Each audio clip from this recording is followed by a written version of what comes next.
البدع والأهواء، أهل البدع العقائدية وأهل البدع السياسية. نقول بيننا وبينكم السلف، بيننا وبينكم الكتب، كان فيقول البدع بيننا وبينكم. Dina walali wassalamualaikum.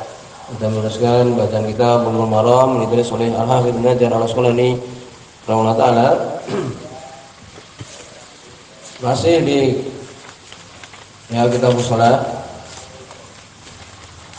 di pembahasan di bab yang ke-16, bab sholatul istisqa, bab sholat istisqa, ini sholat minta hujan. Semua oleh beliau dari hadis yang kita baca pada pertemuan lewat hadis Abdullah bin Abbas radhiyallahu anhu bahwa Nabi SAW beliau keluar untuk melakukan sholat istisqa. Dan ulama mensanad di sini, tentang ulama di sini ada dhaif, yaitu Nabi SAW keluar dalam keadaan tawadhu, mutakhasyian dalam keadaan khusyuk, mutadarian tadarru, minta benar-benar kepada Allah Subhanahu wa taala. Walaupun hayat seperti ini, keadaan seperti ini lebih pantas seorang ketika melakukan sholat istisqa. Demikian juga hadis yang panjang, hadis yang sahih, ya. Hadis Aisyah radhiyallahu anha bahwa ketika manusia mengeluh kepada Nabi sallallahu alaihi wasallam terjadi pancaklik, maka beliau memerintahkan untuk didatangkan mimbar, ya, di mushola. Kemudian beliau memberikan, ya, wa'ada, memberikan janji kepada manusia hari tertentu untuk keluar, boleh. Hari ini kita akan keluar jam sekian-sekian untuk melakukan sholat istisqa sebagaimana perbuatan Nabi sallallahu alaihi wasallam. Kemudian berikutnya hadis yang ketiga yang masih berhubungan dengan sholat istisqa. Qala rahimahullah wa qissatu tahwili fi sahih min hadis Abdullah bin Zaid. Dan kisah tahwil sudah kita lewati, itu Nabi SAW meletakkan rida seperti selendang di pundak beliau. Kemudian beliau memindahkan ke kanan ke kiri atau kiri kanan. Ya, demikian. Kisah tahwil ini, memindahkan ini dan semua para ulama sebagai tafaul, untuk seorang merasa optimis bahwa Allah akan merubah keadaan dari tidak ada hujan menjadi ada hujan. Kisah tahwil ini merubah rida beliau, merubah selendang beliau itu diletakkan yang ada di pundaknya itu dalam sahih. Oleh Imam Sunani di dalam Sahih Bukhari. Ya, itu dari hadis Abdullah bin Zaid. Bukan oleh beliau, yakni Al-Mazini. Yaitu bukan yang meriwayatkan di hadis adzan. Maka disebutkan di sini bahwa kisah tersebut ada dalam Sahih Bukhari dari hadis Abdullah bin Zaid Al-Muzani. Wa fihi, dan di dalamnya, dalam riwayat tersebut, ya, dalam Sahih Bukhari ini, fatawajjaha ilal qiblah yad'u, maka Nabi pun mengarah ke arah kiblat dan beliau pun berdoa. Ya, demikian. Jadi khutbah dulu kemudian berdoa. Khutbah kemudian berdoa. Baru kemudian summa sholat rakaat ini, kemudian Nabi sholat 2 rakaat. Jahara fihima bil qiraah, beliau mengeraskan dengan keduanya, dengan 2 rakaat tersebut qiraah bacaannya. Ini jadi di antara sunnah ketika sholat istisqa, khutbah dulu. Khutbah kemudian berdoa kemudian sholat. Ya, jangan dibalik. Dan ini adalah jelas. Ya, demikian. Kemudian berikutnya hadis yang keempat, Walid Daraqutni, Imam Daraqutni juga, ini sahih juga, min mursal Abi Ja'far Al-Baqir, dari mursalnya Abu Ja'far Al-Baqir, disebutkan namanya Muhammad bin Ali bin Hasan bin Ali. Muhammad bin Ali bin Hasan bin Ali bin Abi Thalib, anaknya Hasan bin Ali, ya, cucunya Hasan bin Ali. Ya, Al-Baqir, dikatakan Baqir karena ilmunya yang demikian banyak. Maksudnya Al-Baqir li annahu tabaqqara fil ilmi, benar-benar berdalam-dalam di dalam tabquru fil ilmi, benar-benar berdalam-dalam dalam hal ilmu, ai tawassa'a, benar-benar berluas-luas dalamnya. Ya, ini sudah demikian. Dikuburkan di Baqi. Ya, demikian. Ini seorang tabi'in. Ya. Dari mursalnya. Ya, mursalnya Abu Ja'far Al-Baqir ini. Tentang kisah tahwil ini.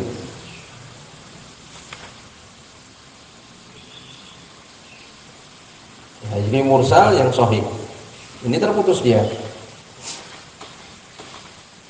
Disebutkan mursalnya ini disambungkan oleh Hakim. Hakim menyambungkan, menyebutkan di situ Jabir.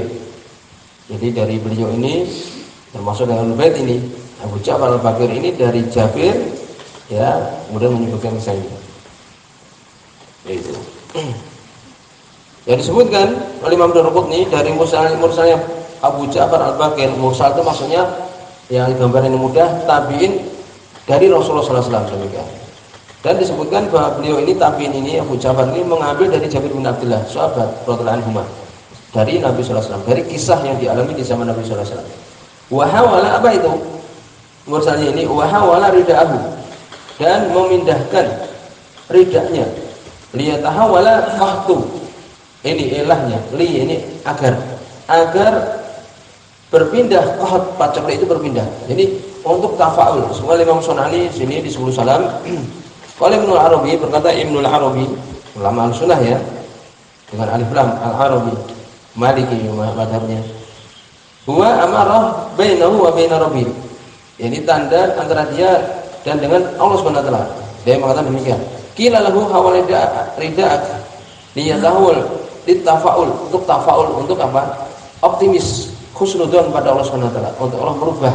Seperti orang umpamanya kadang kan dia matanya kedip-kedip, istilah Jawa terimbilan. Oh, berarti ada kecelakaan. Jangan, kita lihat tafaul. Optimis, seperti tangannya gerak-gerak. Kenapa tangan gerak-gerak? Ada apa-apa ini? Kita tafaul, jadi merasa apa? Optimis. Insya Allah akan memegang uang yang banyak. Itu malah boleh. Jadi kita mendapati sesuatu atau bahkan mungkin menabrak kucing pemain. Jangan merasa apa? Kecewa, jangan merasa sedih.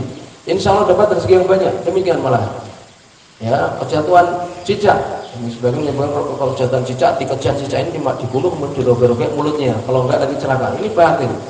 Tapi hendaknya tafaul, optimis. Kejatuhan cicak, insya Allah dapat rezeki yang banyak. Demikian malah boleh. Ya, demikian juga ini. Ini pindah pundak ini, pindah selendang di pundak kanan ke pundak kiri atau sebaliknya, untuk optimis Allah merubah keadaan, ya, dari tidak adanya hujan menjadi adanya hujan. Ya, jadi demikian. Dan ini sahih. Nah, di sini ada permasalahan tentang masalah ini, disebutkan tentang disyariatkan salat istisqa, jelas dari hadis yang kita bawakan. Walaupun sebenarnya mengatakan ini Abu Hanifah, mengatakan la tusra, dikatakan ini tidak disyariatkan. Ya, karena dia menganggap Nabi melakukan ini di khutbah Jumat saja, ini batil. Mungkin dia tidak mendapatkan hadis yang tadi kita bacakan. Kemudian sifat salat istisqa jelas, jumhur ulama berpendapat, ya, yukabbir fiha kasair salawat, melakukan takbir sebagaimana salat-salat yang lain. Ya, itu takbiratul ihram dan sebagainya. Seperti tata cara salat subuh sudah demikian. Kemudian mengeraskan bacaannya, ya. Kemudian khutbah sebelum salat jelas bagaimana telah lewat. Kemudian juga berapa kali khutbahnya? Sekali. Ya, khutbahnya jelas sekali. Kemudian kapan dilakukan ini? Tidak ada waktu tertentu. Tidak ada waktu tertentu. Pokoknya imam atau pemimpin atau orang yang pantas mengumumkan akan dilakukan yakni khutbah, kemudian salat istisqa demikian. Apakah ada adzan dan iqamah? Tidak ada. Kemudian juga disunahkan untuk melakukan tadi tahmil rida, dan dilakukan oleh imam, dan disebutkan bahwa para sahabat yang menjadi makmum melakukan. Jadi imam saja mendatangkan selendang, kemudian dipindah sebagaimana tadi, dan sunnah dilakukan oleh imam, yaitu yamin al yasar, boleh kanan kiri atau kiri kanan.